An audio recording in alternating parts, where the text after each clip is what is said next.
So picture this. A 10-year-old boy, he's completely obsessed with his sport, mapping out this whole path to the big leagues. Okay, I'm picturing it. But there's this massive biological roadblock. His body has literally just stopped growing. Oh, wow. Yeah, and his family is scraping by on wages that make the expensive medical treatments to fix this completely impossible. Right, so he's stuck. Exactly.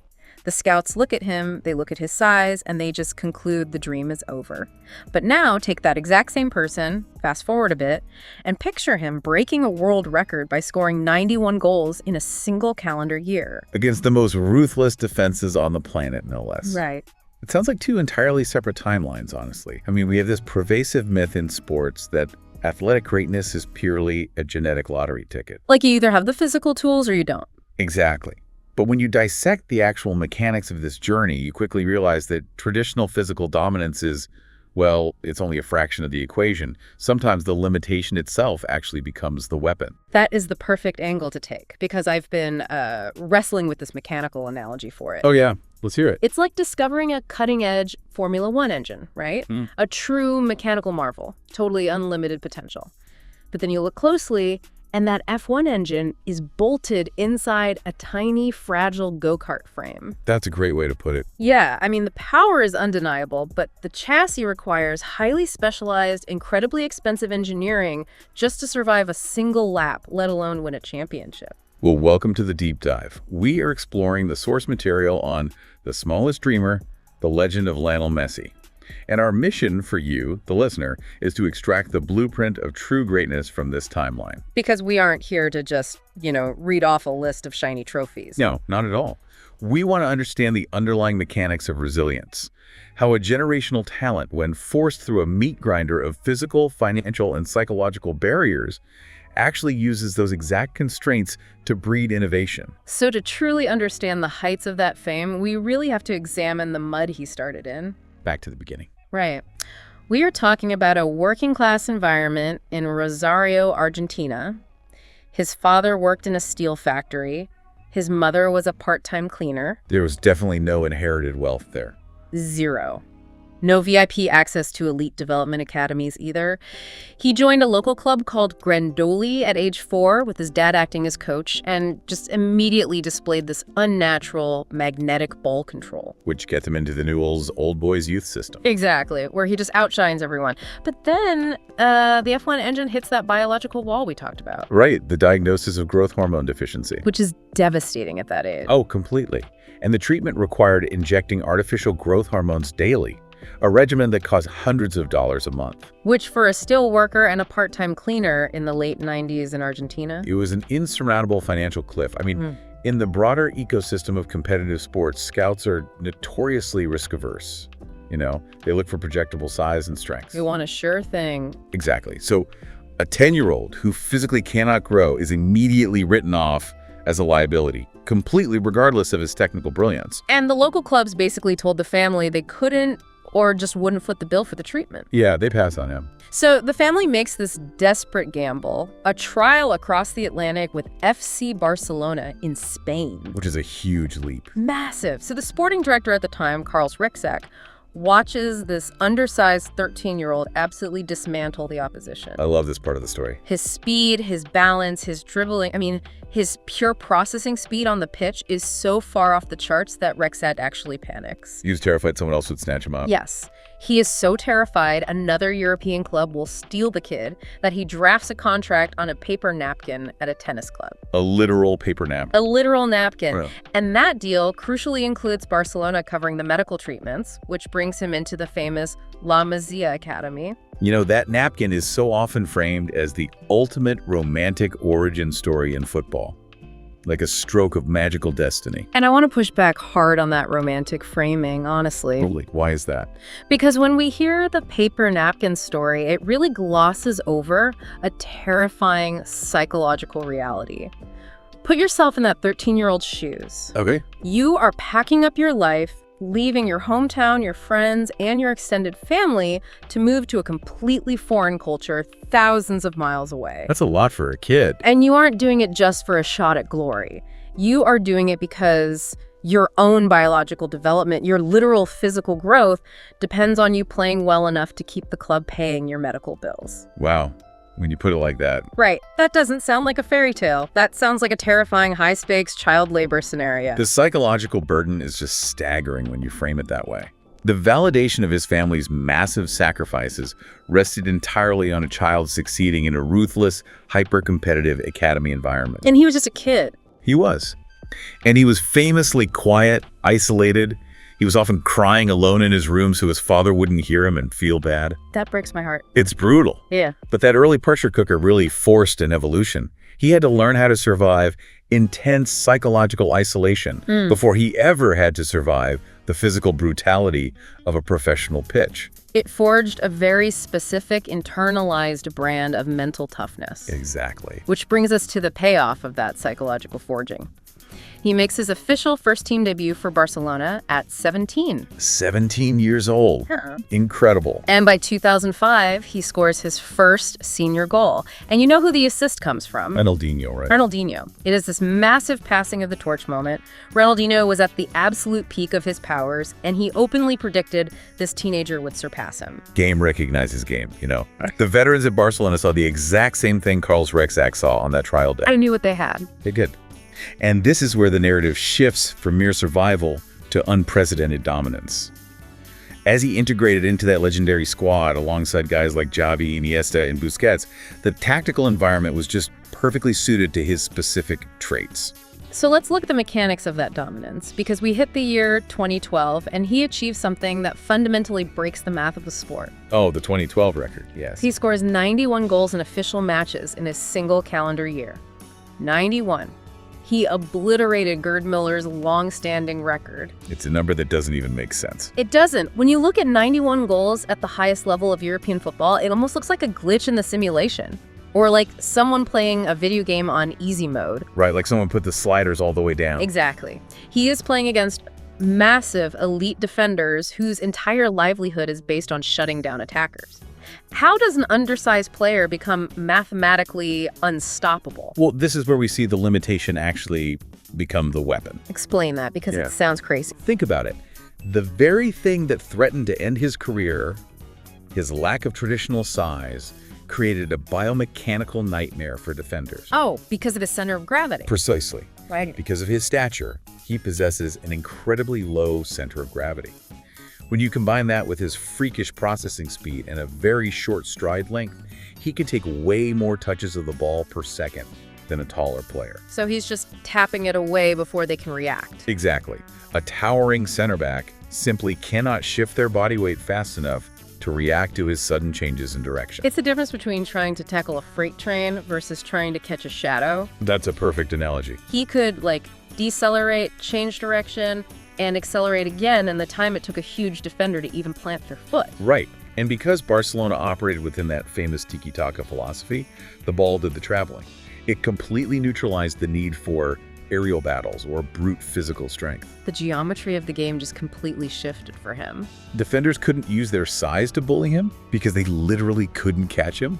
And on the rare occasions they did make contact. He wouldn't go down. Right. His balance was so perfectly calibrated to his low center of mass that they just couldn't knock him off the ball. Yeah. It was the ultimate triumph of football intelligence and unique biometrics over traditional physical dominance. And it paid off. He won his first Ballon d'Or in 2009, and the individual accolades just compounded from there as Barcelona conquered Europe. So much success in Spain. Right. But that actually brings up a huge paradox. So if the club environment was this perfectly engineered ecosystem where his F1 engine could operate at maximum RPMs, why was the Argentina national team such a grueling, agonizing experience for him? We see this massive divergence in the narrative here. It's true, day and night. In Spain, he is invincible. But in the blue and white of Argentina, he looks entirely mortal, carrying this crushing vulnerability. Yeah, well, it really comes down to the structural differences between a club and a national team, right? Right. And the toxic nature of a national savior complex. Oh, the savior complex is so heavy. It really is. At Barcelona, he was nurtured from childhood within a system specifically designed to maximize his strengths. The midfield controlled the rhythm, and he provided the deadly edge. And Argentina. The Argentina national team, by contrast, suffered from constant managerial turnover, tactical chaos, and a pretty fractured federation overall. And the public expectation in Argentina wasn't just that he would play well. No, not at all. It was that he would single-handedly recreate the 1986 Maradona magic. He was basically expected to drop deep, control the midfield, and finish all the chances himself. Which is impossible for one person. Exactly. And the 2014 World Cup final against Germany is the pinnacle of this heartbreak. Oh, that game. They push it all the way to extra time, Germany scores late, and that image of him walking past the golden trophy with tears in his eyes is just, it's haunting. It really is. And the suffering just compounded after that. Consecutive Copa America final losses follow shortly after. Back-to-back heartbreaks. Reaching the absolute limit of the tournament, only to fail at the final hurdle time and time again. It creates a unique kind of sporting trauma. I can't even imagine. Every time the national team failed, the systemic issues were ignored and the blame was laid squarely at his feet. His commitment to his country was constantly questioned by the press and the fans. Which leads to the shockwave of 2016. Because after another crushing Copa America final defeat, the heartbreak just becomes too much. It boils over. He stands in front of the cameras and announces his retirement from international football. He just walks away. A total shock to the system. Right. I mean, this completely shatters the traditional archetype of the stoic sports hero. We are always fed this narrative that the greats never crack. That they just absorb failure and hit the training ground harder. Exactly. But he literally quit. Do we view this 2016 retirement as a rare moment of weakness, or just an intensely human reaction to carrying the hopes of an entire nation on your shoulders?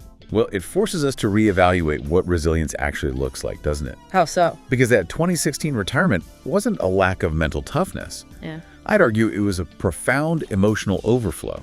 It was a deeply human reaction to a truly toxic environment. Just a breaking point. Exactly. Admitting you are broken is sometimes the mandatory first step to rebuilding.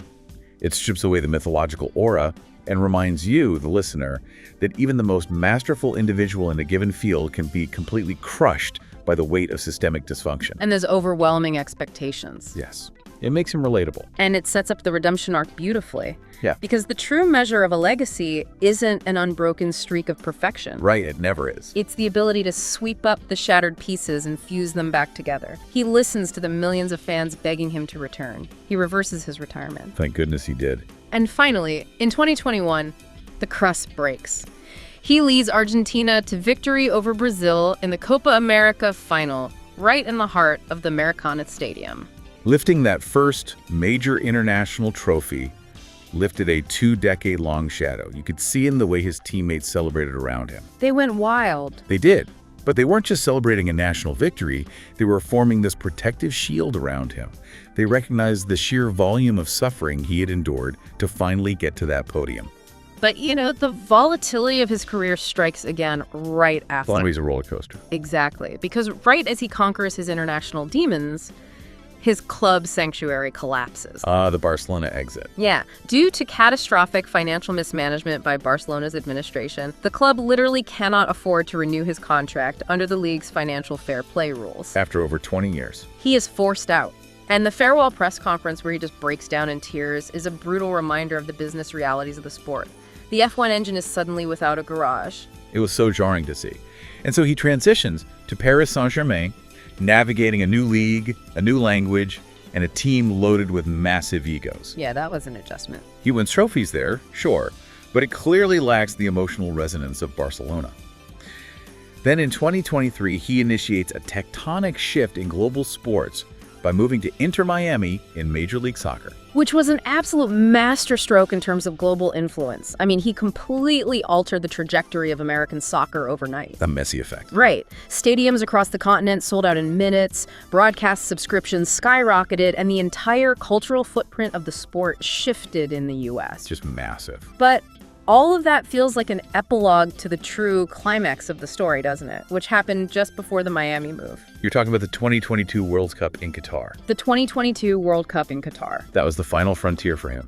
The one missing piece of silverware that his critics relentlessly pointed to. And look at how that tournament begins. Argentina suffers a massive upset, losing their opening match to Saudi Arabia. It's an unbelievable collapse. Everyone was stunned. It's like Rocky getting knocked out in the very first round before somehow making it to the championship, you know?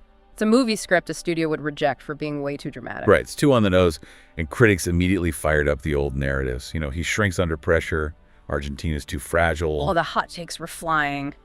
But instead of triggering a fatal spiral like in previous years, that defeat acts as a crucial catalyst. It's almost as if they needed a humiliating shock to the system to just burn away all that anxiety and finally play freely. It totally shifted something. That Saudi Arabia loss fundamentally altered the team's internal dynamics. And he visibly shifted his leadership style too. Yeah, he seemed different. Very different. Instead of internalizing the pressure, he became fiercely vocal, aggressive, and outwardly defiant. He put the entire team on his back, delivering these absolute tactical masterclasses against Mexico, Poland, Australia, the Netherlands, and Croatia. Just a completely dominant run. He was dictating the tempo of games, not just through his physical output, which naturally, it had decreased with age, Sure. but through pure, terrifying football intellect. Which culminates in the final against France. A match that instantly cemented itself as perhaps the greatest final ever played. I was on the edge of my seat the whole time. It was crazy. He scores twice, the match ends in a chaotic 3-3 draw after extra time, and it all boils down to a penalty shootout. The ultimate distilled test of psychological nerve. And this time, the structure held. When the final Argentine penalty hit the net, the image of him collapsing to the turf, totally overwhelmed by a cocktail of joy and sheer exhaustion. It became instantly iconic. Instantly. Lifting the World Cup trophy wasn't just a sporting victory, it was the exorcism of a lifetime of professional trauma. Beautifully said. When you zoom out and look at the entire sweep of this journey, you see this profound evolution. From the undersized kid in Rosario who couldn't afford his own biological growth, to the isolated teenager in Spain paying his way with a football. All the way to the top. To the man who absorbed the heartbreak of an entire nation, shattered, rebuilt himself, and finally won it all. The insight here for the listener isn't just a generic, work hard and believe in yourself poster. No, it's much deeper than that. It's that constraints breed innovation. His greatest biological limitation actually forced him to develop a style of play that the world had never seen before. And his deepest psychological failures forced him to evolve into the exact type of leader his country ultimately needed. Exactly. That leaves us with a really fascinating final thought for you, the listener, to mull over today. What's that? Well, we look at a historic genius of this caliber, and we naturally want to ascribe it to destiny. We want to believe their path was just, written in the stars. It's a comforting thought. It is. But when you look at the terrifying gamble of a 13-year-old moving continents just for medical treatment, the crushing weight of consecutive international failures, and the agonizing choice to actually quit the national team before returning. All those obstacles. Right. How much of what we call destiny is really just the brutal, unglamorous choice to simply refuse to quit when all logic, biology, and history tell you to give up? That is a profound question to carry with you. Thank you for joining us on this deep dive. Whether you are dealing with a severe limitation, a broken system, or the towering expectations of others, we hope you examine your own constraints and find a way to turn them into your greatest asset. Keep analyzing, keep pushing forward, and we will catch you on the next deep dive.